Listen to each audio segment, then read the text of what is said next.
Welcome to question अड्डा। हम लोग एयर ट्रैफिक कंट्रोल के प्रीवियस ईयर के जितने भी क्वेश्चन हैं वो हम लोग सॉल्व कर रहे हैं। 2015, 16, 18 के हम लोगों ने ऑलरेडी सॉल्व कर चुके हैं। अब हम लोग 2021 में जो पेपर हुई थी उसकी मैथमेटिक्स की क्वेश्चन, उसकी शिफ्ट 1 की क्वेश्चन हम लोगों ने स्टार्ट की है। हम लोगों ने इसके मैथमेटिक्स के पार्ट 1 ऑलरेडी कर लिया है। अब हम लोग मैथमेटिक्स के पार्ट 2 कर रहे हैं। जो बचे हुए क्वेश्चन हैं वो हम लोग करेंगे। अगर इसकी पीडीएफ चाहिए होगी तो आप टेलीग्राम पे चैनल पे ज्वाइन कर सकते हैं। टेलीग्राम लिंक आपको डिस्क्रिप्शन में मिल जाएगी। और इससे पहले आप पीछे की वीडियोस देख लीजिए, ठीक है? That will help you. Okay, so let's start the session. The first question, determine the vector equation for the line given the Cartesian form. So Cartesian form में दिया हुआ है x + 5/3 is equal to y minus 7। Okay, ये दिया हुआ है x + 5 is equal to 3 is equal to y minus 7/2 is equal to z + 3/2। Now अब इसको हम जनरलाइज कर देते हैं कि equation of a line in Cartesian form ये क्या होता है? x - x1/a is equal to y - y1/b is equal to z - z1/c। Now तो अगर इसका वेक्टर फॉर्म सेम इक्वेशन का लिखिए, equation of a line in vector form. आप यहाँ से कभी कार्टेजियन से वेक्टर में पूछे या वेक्टर से कार्टेजियन में, तो आप इसको कंपेयर करके सॉल्व कर सकते हो। तो उसको हम लोग बोलते हैं r is equal to a + λb, where a is equal to x1, जो यहाँ पे x1 है, x1i + y1j + z1k, और b जो वेक्टर है वो क्या हो जाएगा? ai ये वाला प्लस bj + ck, ये होगा। नाउ आप इसमें देख लीजिए, अगर हम लोग इसको कंपेयर करें तो क्या हो जाएगा? ये ऊपर वाला जो है वो पहले होता है। सो -5 ये क्या हो जाएगा? x1 की वैल्यू -5, 7 और -3। तो अब देख लो -7, -5, 7, -3 कहाँ पे है? सो 2 में है। ये तो गया, ये गया, ठीक है। और प्लस लैम्डा और नीचे का 322, तो 322 किसमें है? इसमें है। So the answer is first one. तो आप ये जनरल इक्वेशन आप कॉपी में लिख लीजिए, आपको हेल्प करेगा। नेक्स्ट क्वेश्चन ये है कि find the probability of occurrence of at least one of A and B if A and B are two independent events. ना कोई भी इंडिपेंडेंट इवेंट्स अगर होता है तो P probability of A intersection B for an independent event is PA into PB। अब हमसे पूछ रहा है कि what is the probability of occurrence of at least one of A and B, ठीक है? तो at least one of A B का मतलब क्या हो गया? मैं आपको थोड़ा सा ये बता देता हूँ कि at least one of A B का मतलब क्या हो गया।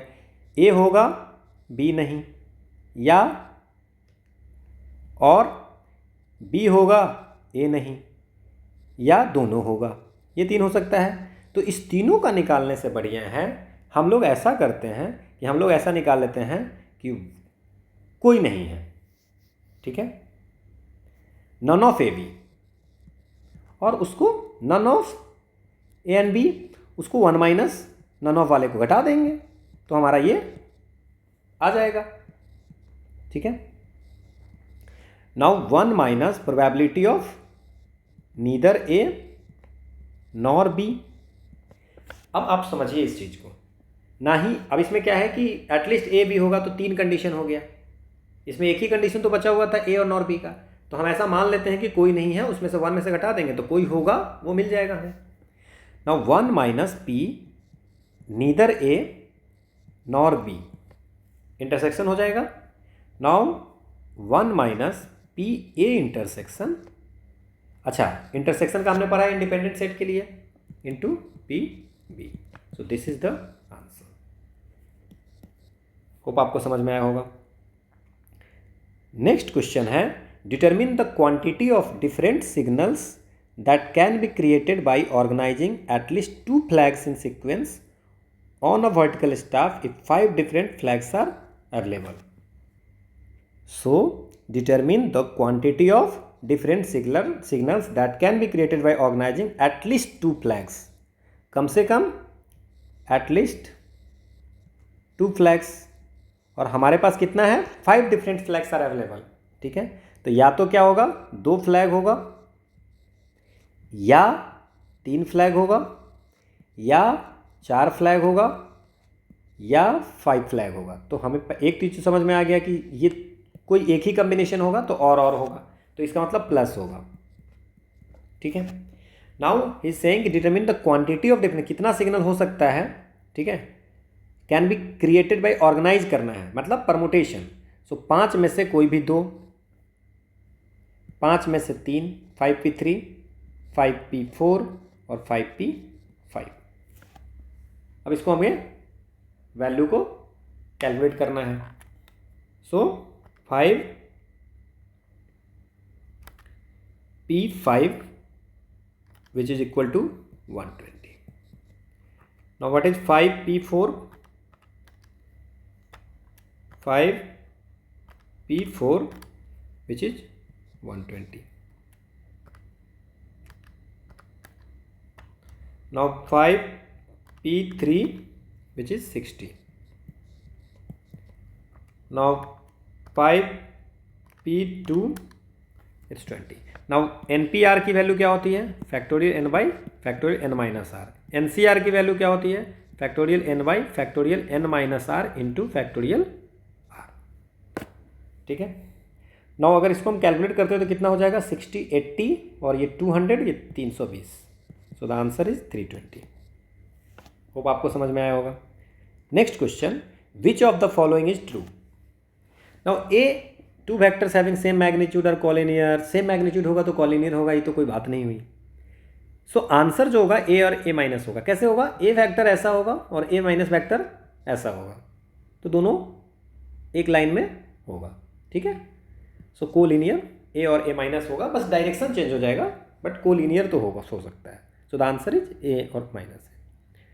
नेक्स्ट क्वेश्चन है, in a job placement event there are 1000 aspirants attending a company interview, out of which 430 are female. 430 जो है फीमेल है।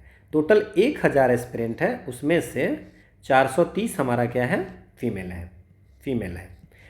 If it is familiar that out of 430 10% of females are graduate, इसमें से 43 जो है सो graduate हैं। Now determine the probability that an aspirant selected randomly is graduate होगा given that the selected aspirant female. बहुत ही आसान है, 43 ग्रेजुएट है, उस टोटल कितने फीमेल में से, तो इसी में से कोई एक सिलेक्शन होगी। So it's 1/10 which is equal to 0.1। कोई फॉर्मूला की जरूरत नहीं है। ओके, नेक्स्ट क्वेश्चन है, find a vector and Cartesian equation of the plane which passes through the point and perpendicular to the line with direction ratio. अब आपको ये ना डायरेक्शन रेशियो क्या होता है, कोसाइन क्या होता है, मैं एक्सप्लेन कर देता हूँ। Now Cartesian equation of a plane which passes through the point x1 y1 z1 and perpendicular to the line having direction ratio ABC। ठीक है, तो हम लिख सकते हैं ऐसा। अगर आप सीधे आपको पता है तो आप डायरेक्ट फॉर्मूला पे लगा सकते हो कि Cartesian equation of a plane which passes through, आप जनरलाइज याद रखिए, through the point x1 y1 z1, okay, and perpendicular to the line having direction ratio ABC। तो ये लाइन क्या होता है, a into x minus x1 plus b into y minus y1 plus c into z minus z1 is equal to 0। अगर आपको ये पता होगा इक्वेशन तो आप जस्ट वैल्यू पुट कर देंगे। तो a क्या है, 2 into x minus 5 plus 3 into x minus 2 minus 4 into x plus 1 which is equal to 0। सो 2x minus 10 plus 3x minus 6 minus 4x minus 4 is equal to 0। So 2 3 5 minus 4 it x और minus 10 minus 6, कुछ गलत किया हमने, yes क्या गलत किया है, y-2 होगा और यहाँ पे z+1 होगा। अब फिर से लिखते हैं 2x - 10 + 3y - 6 - 4z - 4 which is equal to 0। Now 2x + 3y - 4z और -10 6 16 और माइनस ये -20 विच इज इक्वल टू 20 लिख सकते हैं। So the answer is this. Okay, next question है a die is thrown 3 times, 3 बार डाई को फेंक रहे हैं। Okay, events A and B stated, तो ए इवेंट ये है, बी जो है सो ये है। नाउ ए इवेंट्स में कहता है कि 4 ऑन द थर्ड थ्रो, पहला दूसरा को छोड़ देते हैं, इसमें 4 आएगा। ठीक है, बी इवेंट कहता है कि 3 बार हम फेंक रहे हैं, first 6 on the first and 5 on the second. Okay, ये आ रहा है, मतलब पहले बार फेंके 6 आ रहा है, फिक्स है, और ये दूसरी बार फेंके 5 आ रहा है। ठीक है, now what will be the probability of A knowing that B has already taken place. क्या प्रोबेबिलिटी, इसको अगर हम नोटेशन में बात करें तो क्या होगा, प्रोबेबिलिटी ऑफ ए अगर बी पे ऑलरेडी हो चुका है, और इसका फॉर्मूला होता है पी ए इंटरसेक्शन बी और पी बी। अगर इसमें बोलता कि probability of B knowing that A हो गया है, तो प्रोबेबिलिटी ऑफ बी जब ए हो चुका है ऑलरेडी, तो ये भी P A intersection B by P B P A. Now अगर हमें पता होगा कि दोनों इंडिपेंडेंट है, तो in that case P A intersection B is equal to P A into P B हो जाता है, तो डायरेक्ट क्या हो जाएगा, यहाँ पे पी बी हो जाता, यहाँ क्या हो जाता, पी ए हो जाता। बट ऐसा कोई अभी यहाँ पे केस नहीं है, हम लोग फॉर्मूला ये वाली यूज करेंगे क्योंकि बी ऑलरेडी हो चुका है। क्या करें अब हम लोग इसको, now what is the probability कि अगर कोई डाई है जिसमें 1 2 3 4 5 6 है, ठीक है, तो व्हाट इज द प्रोबेबिलिटी कि 3 आए। ऑफ कोर्स आपको भी पता होगा कि 6 आने की प्रोबेबिलिटी क्या है, 1/6, 4 आने की प्रोबेबिलिटी कितना है, 1/6, 5 आने की प्रोबेबिलिटी कितना है, 1/6। यहाँ तक तो कोई दिक्कत नहीं है। What is the probability to coming 6, probability of 4, probability of 5 करने की 1/6।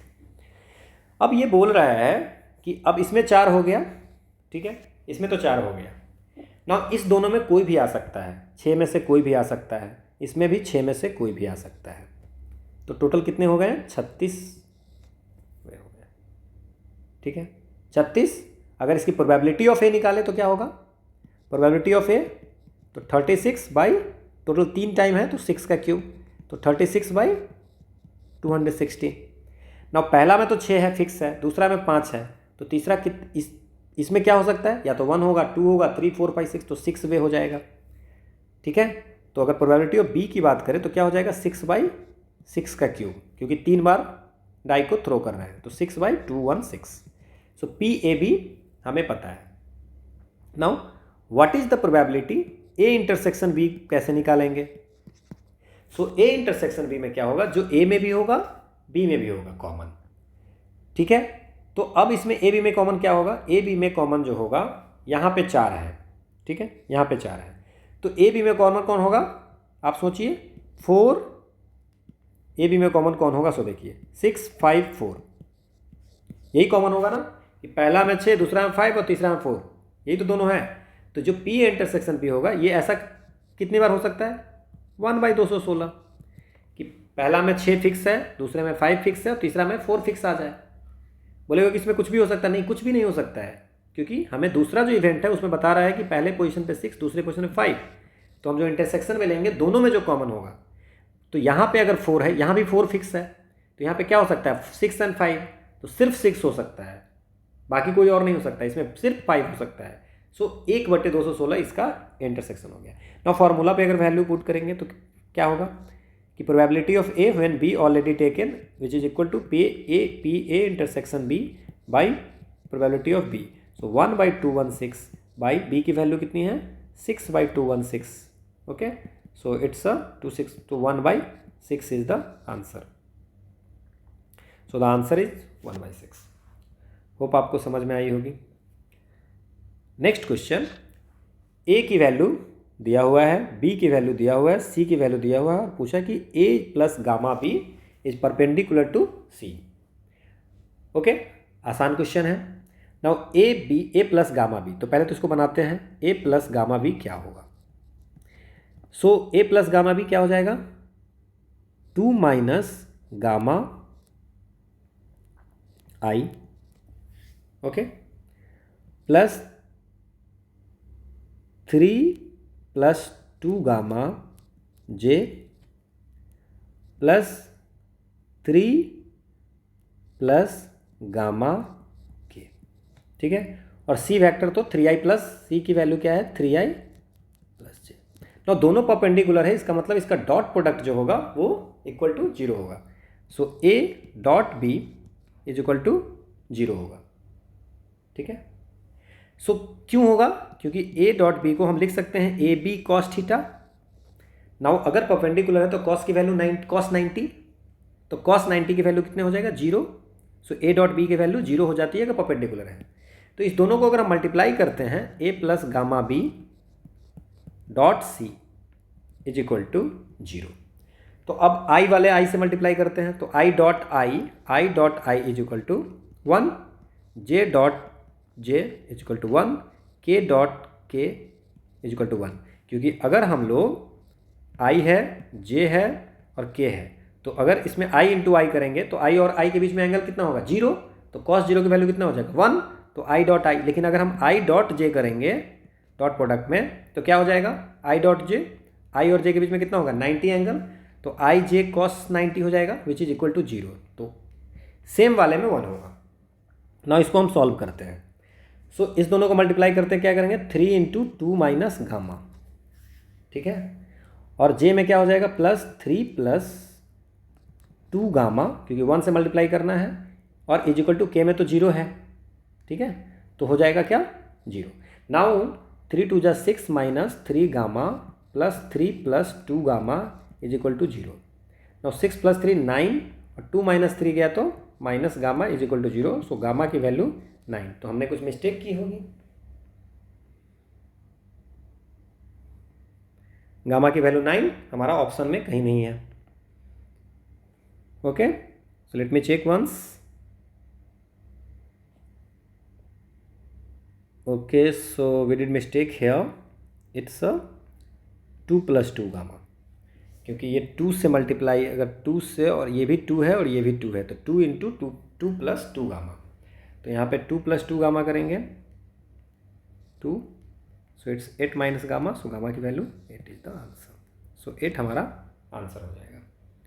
Next question, determine A B if is equal to 8 and A, ठीक है, A plus B dot A minus B is equal to given है, ठीक है।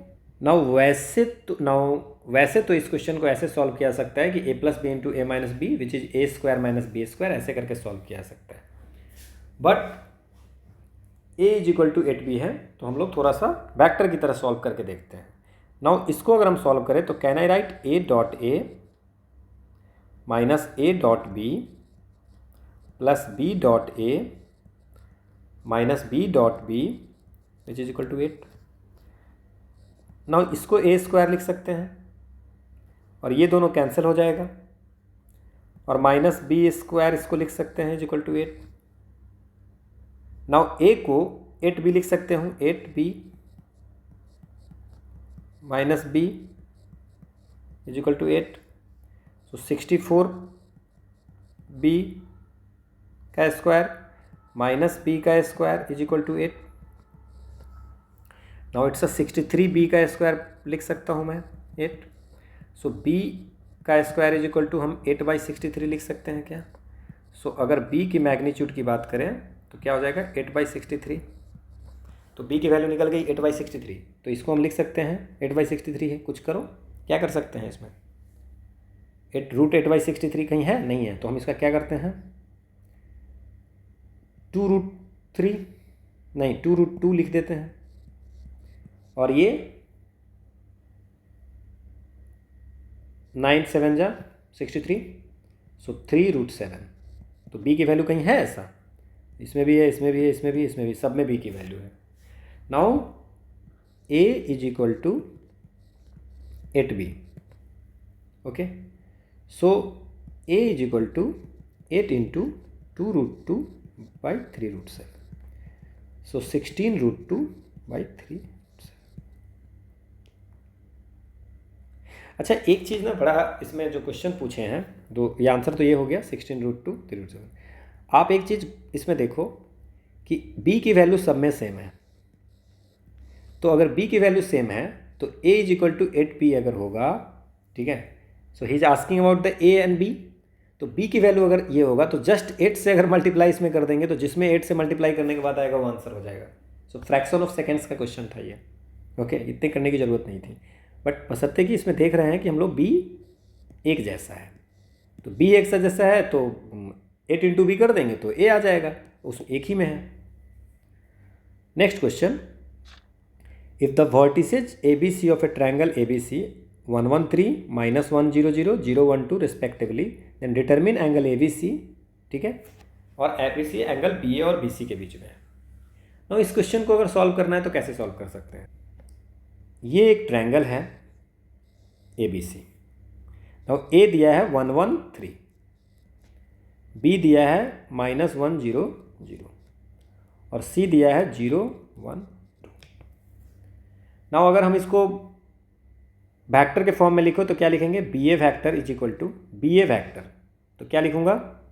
B पहले BA vector में हो जाएगा A माइनस बी, सो 1 - 1 तो ये हो जाएगा 2i BA वेक्टर में A minus B plus J plus 3k। तो BA हो गया, हमें पूछ रहा है एंगल ABC, तो BA और BC के बीच में BC वेक्टर, ठीक है, BA हो गया। और BC वेक्टर करेंगे तो क्या होगा?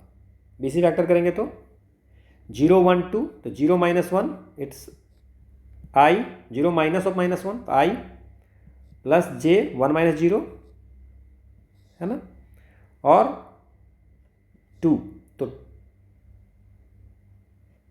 1 - 0 तो ये +1 हो गया प्लस k 2k। होप आपको ये समझ में आ गया।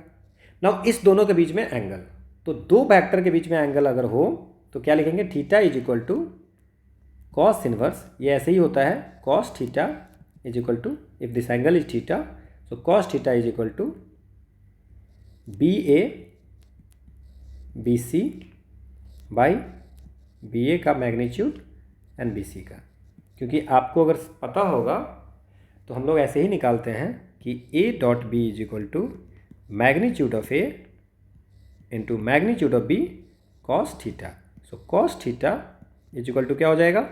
A vector into B vector this one. Okay, ये डॉट प्रोडक्ट वाला डॉट है, ये मल्टीप्लिकेशन वाला है ना। तो theta is equal to cos inverse कर देंगे, cos inverse. Now BA dot BC क्या हो जाएगा? 2 × 1 2 प्लस 1 और 3 × 2 6। और इसकी अगर मैग्नीट्यूड की बात करें तो क्या हो जाएगा? 2 square plus 1 square plus 3 square into root में क्या करेंगे? 1 square plus 1 square plus 2 square.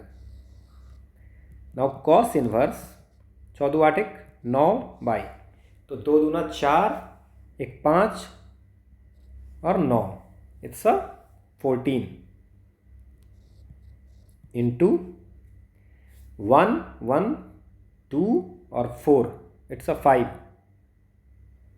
No 2 2 जा 4, एक 5 और एक 6 √6। सो कॉस इनवर्स ये हुआ। हमारा आंसर क्या है? √14 into √6। So this is the answer. ये x नहीं है, मल्टीप्लाई होगा। Okay, so this is the answer.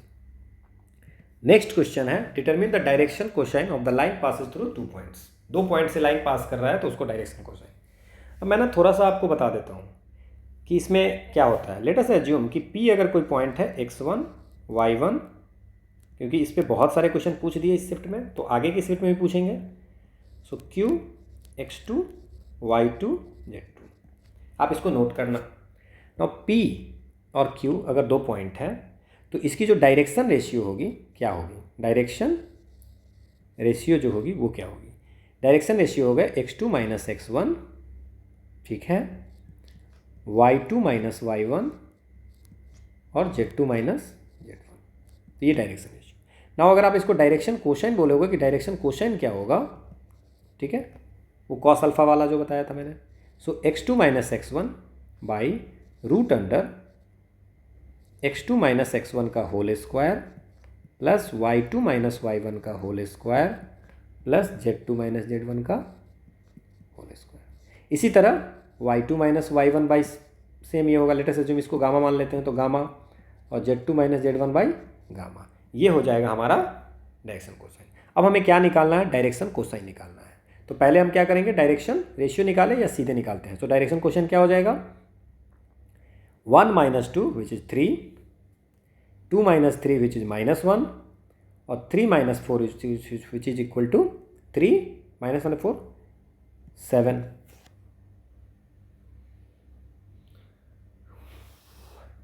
ठीक है।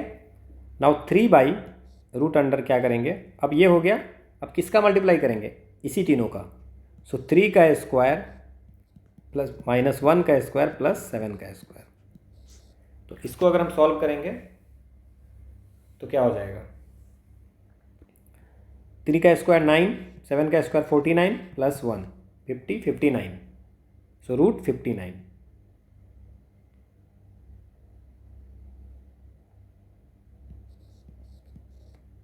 ये भी सेम ही होगा फिर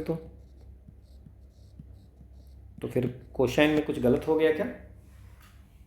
क्या होगा option? Let me check once. So हमारा आंसर यही होगा।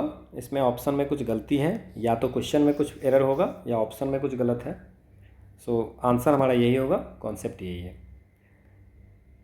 Next question, which of the following measures as a vector quantity? Now this is the mass, ये डिग्री है, एंगल, ये एक्सेलरेशन है। तो एक्सेलरेशन जो है वो वेक्टर क्वांटिटी होता है, और ये चार्ज है। तो ये सब जो तीनों हैं वो स्केलर है, बट ये एक्सेलरेशन जो है vector quantity. So this is the answer. Next question, a point possesses simultaneously velocities whose measures are 4, 3, 2 and 1। ये क्वेश्चन पैरामेडिकल के क्वेश्चन, पैरामेडिकल में कभी पूछा हुआ है, वहाँ से डायरेक्ट कॉपी पेस्ट किया गया हुआ है। सो velocities whose measures are 4, 3, 2 and 1, the angle between the first and second is 30, okay, second and third are 90, third and fourth are 120. So find the resultant velocity and angle to the direction of the first velocity। चलिए, अब आपको ये पता होगा कि अगर मान लेते हैं ये वेलोसिटी यहाँ है और ये एंगल अगर थीटा है, तो ये जो होता है वो होता है v cos थीटा, और ये ऊपर वाले जो y एक्सिस वाले होते हैं वो होता है v sin थीटा। यहाँ तक तो कोई दिक्कत नहीं होगी ना। इस क्वेश्चन को हम बनाते हैं। तो पहला जो है, लेट अस अज्यूम, क्या मानूँ? Simultaneous velocities which measures are 4, 3, 2। क्या मान लूँ हम? मैं इसको क्या मान लूँ? कुछ तो मानना पड़ेगा। So let us v1। So v1 which is क्या है? 4। और इससे 30 डिग्री पे क्या है? v2। कंपोनेंट मान लेते हैं, वैसे ही v1 v2 मानते हैं 3। अब इसका क्या बोल रहा है? 30 डिग्री। इसके बाद बोल रहा है कि सेकेंड और थर्ड, मतलब यहाँ से v2 से 90 डिग्री का डिफरेंस बन के थर्ड है। ठीक है, तो 90 डिग्री मतलब क्या हो गया? ये 60 डिग्री हो गई और ये 30।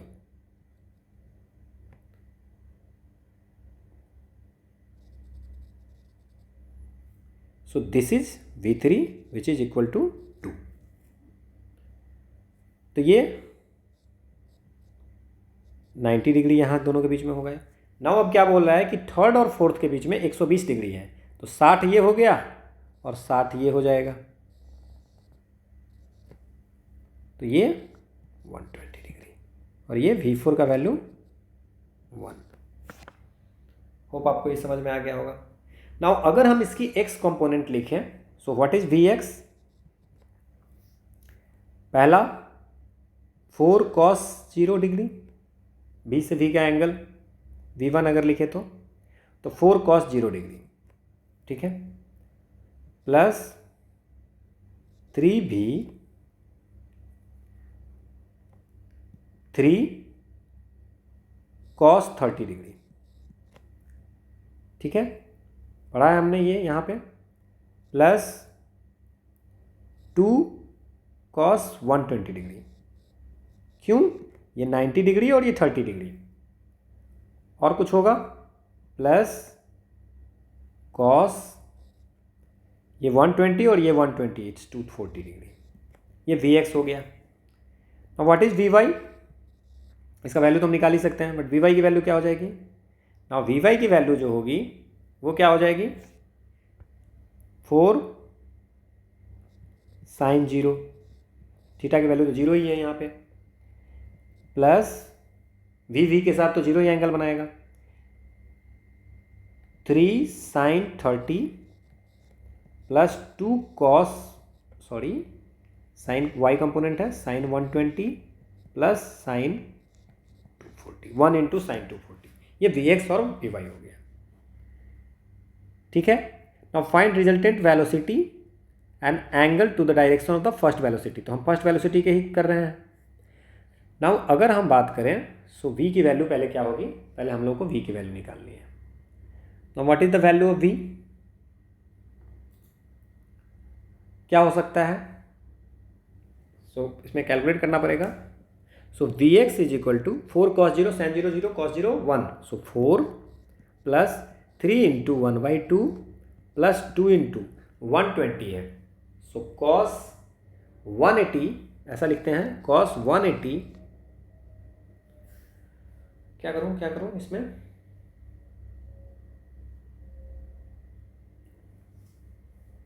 cos क्या कर सकता हूं इसमें? cos 180 माइनस 60 लिख दूँ। cos 180 माइनस 60 अगर होगा तो cos 180 माइनस 60, तो ये कोऑर्डिनेट में, तो इसमें तो cos साइन का घर है तो ये निगेटिव हो जाएगा। Minus cos 60, minus 1/2। Can I right 2 into minus 1/2। Now 240 है, इसमें क्या हो जाएगा? cos 240 क्या हो जाएगा? It's again cos 180 plus 60। तो 180 प्लस 60 अगर हम देखेंगे तो 180 डिग्री ये है, तो 60 ये भी tan cot का घर है, तो इसमें भी cos की वैल्यू माइनस cos 60 होगा, विच इज माइनस 1/2। तो इसकी वैल्यू हम लोग माइनस 1/2 लिखेंगे, तो 2 कैंसिल हो गया। नाउ 4 प्लस सारे 1.5, ठीक है, माइनस 1 एंड माइनस 0.5, 4 हो गया। 4 आ रहा है, कुछ में हमने मिस्टेक किया है।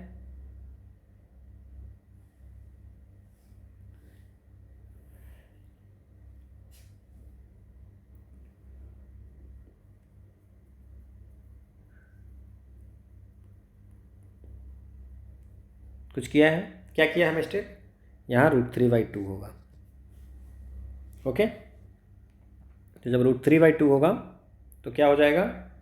4 प्लस 3√3/2 माइनस 1 माइनस 1/2। तो 4 माइनस 1 इट्स 3, और 3 माइनस हाफ इज 2.5 प्लस 3√3/2। नाउ 3 into √3 divide by 2 which is equal to 2.59, और उसमें हम लोग क्या करें? 2.5 से एडिशन कर दें तो ये आता है 5.09 विच इज इक्वल टू 5.10। 5.09, तो इसको हम लोग 5.10 लिख सकते हैं। सो वी एक्स जो एक्स कंपोनेंट हो गया। नाउ वी वाई कंपोनेंट क्या हो जाएगा? 0 sin 0 0 हो जाएगा, 3 इंटू 1/2, क्योंकि साइन 30 की वैल्यू 1/2 होती है, प्लस 2 इंटू 180 माइनस 60। 180 माइनस 60 अगर करेंगे तो ये भी साइन, ये साइन का ही घर है, तो पॉजिटिव ही होगा। तो sine 180 minus 60, okay, so it's sine 60। तो साइन 60 की वैल्यू √3/2। होप आपको समझ में आ रही होगी। ठीक है। नाउ क्या बचा हमारा? साइन 240। तो साइन 240 है, तो अगेन 180 प्लस 60, बट 180 प्लस 60 ये tan cot का घर है, तो साइन की वैल्यू माइनस साइन 60 हो जाएगा। तो इसमें क्या करेंगे हम लोग? सीधे माइनस √3/2 लिखेंगे। ओके, नाउ इसको अगर हम सॉल्व करते हैं तो ये 3/2 है, और ये 2√3/2 माइनस √3/2, तो ये बच जाएगा √3/2। नाउ √3/2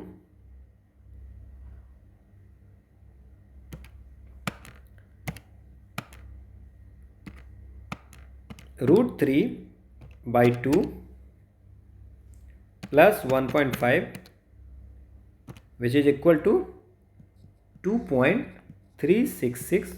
तो हम इसको 2.37 लिख दें। तो V X component Y component निकल गया, तो जो ओवरऑल वेलोसिटी होगा वो क्या होता है, vx² प्लस vy²। सो 5.10 का स्क्वायर प्लस 2.37 का स्क्वायर, ठीक है। सो 5.10 का स्क्वायर प्लस 2.37 का स्क्वायर का रूट अगर बात करें तो हमारी वैल्यू आती है, इट्स 5.6237। सो 5.6237। सो 2 डेसिमल में लिखना है 5.62 है हमारा कहीं 5.62। सो 5.62 एक में है, तो आंसर तो ये लिख देंगे, एंगल निकालने की ज़रूरत नहीं है। बट अगर हम एंगल भी निकालना हो तो कैसे निकालेंगे। सो tan थीटा क्या हो जाएगा, vx/vy क्या होगा, vx/vy। ओके, सो vx क्या हो गया, 5.10 डिवाइड बाई 2.37। नाउ 5.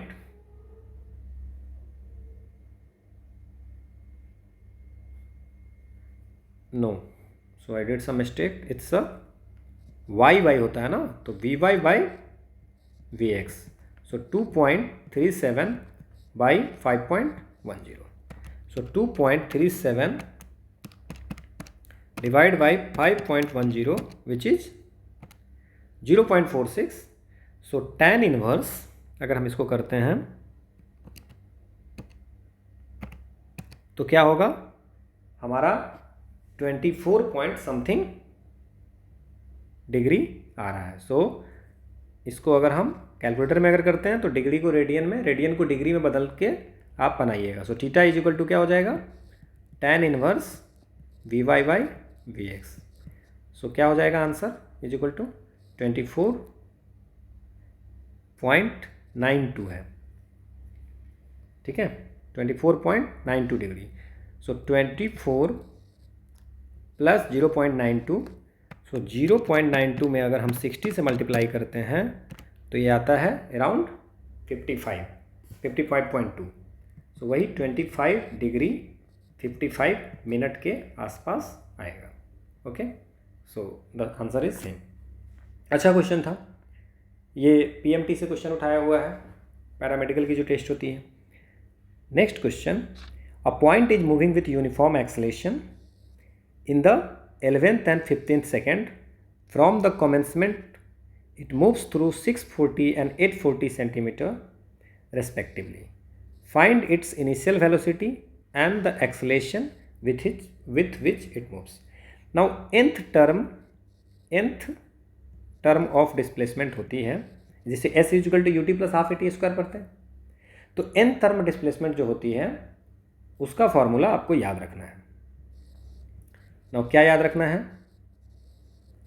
कि s is equal to U plus half a 2n-1। आप इसका प्रूफ देख सकते हैं, अगर आपको इच्छा है तो आप गूगल सर्च कर सकते हैं।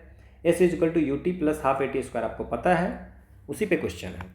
Now s11 is equal to 640 है और s15 is equal to 11th and 15th की बात कर रहा है, तो s15 इज इक्वल टू क्या है, 840 सेंटीमीटर। यहाँ तक कोई दिक्कत नहीं है। नाउ दोनों क्वेश्चन को हम सॉल्व करते हैं, ठीक है। नाउ S11 का जो वैल्यू हम लिखेंगे, क्या लिखेंगे, तो 640 is equal to U plus, ठीक है।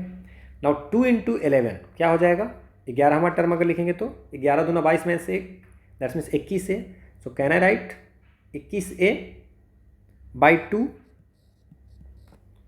और ये 840 is equal to U plus 15 दूना 30 में से 1 गया तो 29। तो यू प्लस 29a/2। नाउ इस दोनों इक्वेशन से अगर हम माइनस कर देते हैं दोनों इक्वेशन को तो क्या हो जाएगा, यू कैंसिल, तो 640 माइनस 840 कितना हो जाएगा, 640 माइनस 840 होता है 200। So minus 200 is equal to, अगर हम लोग 21 में से 29 गया तो -8a/2। So minus minus cut cancel. So 8a is equal to 400. So a is equal to 400 by 8 which is 50. So a की वैल्यू 50 हो जाएगी. नाउ a की वैल्यू इस पूरे क्वेश्चन में 50 नहीं है, तो आपको ज़रूरत नहीं है, 50 सेंटीमीटर पर सेकंड है. ठीक है, तो आप 50 पर सेकंड वाला क्वेश्चन है तो आप सीधे आंसर 50 और कहीं है नहीं, तो ये आंसर आप लगा के आओगे. ठीक है, लेकिन अब u की वैल्यू भी है, a की वैल्यू 50 हो गई, तो u की वैल्यू कैसे निकालेंगे. नाउ वी न्यू डैट एक यहाँ पर इक्वेशन है 640 is equal to u plus 21 into 50 by 2. So 2 से 25 टाइम में कट हो गया, और 21 इंटू 25 इज इक्वल टू क्या होता है 525. So u is equal to क्या हो जाएगा 640 minus 525 which is equal to 115 centimetre per second. So the answer is 115 centimetre per second. So ये सेंटीमीटर पर सेकेंड स्क्वायर, यहाँ पे स्क्वायर होना चाहिए क्योंकि द एक्सेलरेशन तो जो होगा वो वही होगा. ठीक है, ये a एक्सेलरेशन है, ये u वेलोसिटी है. Okay, next question. If a moving point possesses simultaneously velocity which are represented in magnitude and direction by the of parallelogram. तो आप पैरेललोग्राम आप रूल पढ़े होंगे कि अगर ये कोई मैट्रिसेज, ये कोई वेक्टर है और दूसरा कोई ये वेक्टर है, तो इसकी जो रिजल्टेंट होगी वो हमारा आंसर होगा. Now this is the parallelogram rule. ये पैरेललोग्राम ठीक से बना नहीं, आप सही से बना लेना.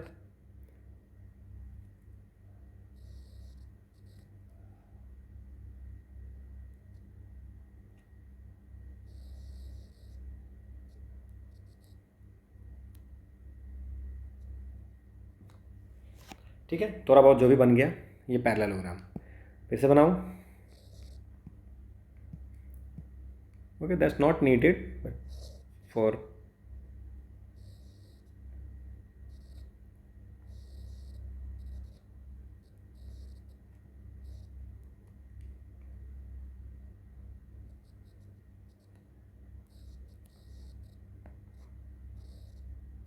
ठीक है. सो दिस इज रिजल्टेंट. अगर ए वेक्टर है और बी है, ठीक है, तो डायगोनल जो होगा वो रिजल्टेंट होगा.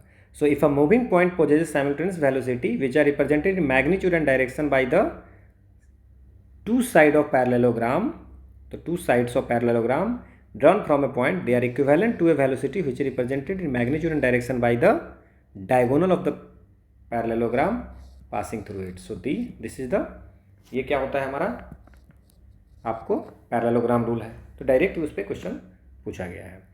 सो इसमें कुछ फिजिक्स के भी क्वेश्चन थे, बट आप ये मान सकते हैं कि एक दो क्वेश्चन फिजिक्स के ज़्यादा पूछ दिए, या आप इसको कंसीडर भी कर सकते हो, वेक्टर वाले चैप्टर में भी कंसीडर कर सकते हो.